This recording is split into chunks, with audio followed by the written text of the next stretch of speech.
Bonjour et bienvenue dans la Minute Gestion. Je suis Pauline Morera. Aujourd'hui, nous allons parler d'une question litigieuse entre propriétaires et locataires. Il s'agit de la taille et l'élagage des arbres et arbustes lorsqu'on est locataire d'une maison ou d'un appartement avec un jardin privatif. Allons-y!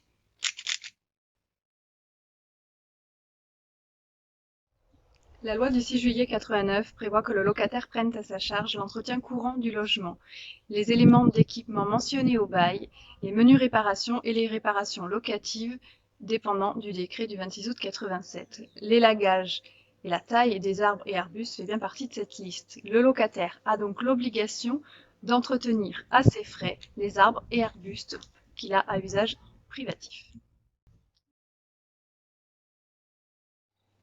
En copropriété, l'entretien des arbres est à la charge du propriétaire.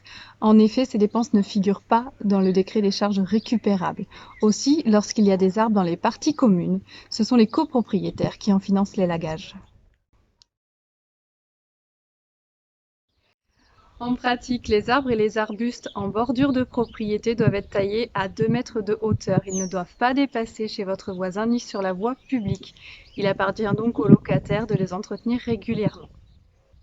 Petite précision concernant les arbres, par bon sens, il est difficile de demander à un locataire l'élagage complet d'un arbre si ce dernier n'a pas été fait avant son entrée. Aussi, nous conseillons aux propriétaires deux solutions, soit de faire un élagage systématique avant l'entrée de son premier locataire, soit de le faire en temps voulu lorsque le locataire est en place. À bientôt pour une prochaine vidéo. Bye bye.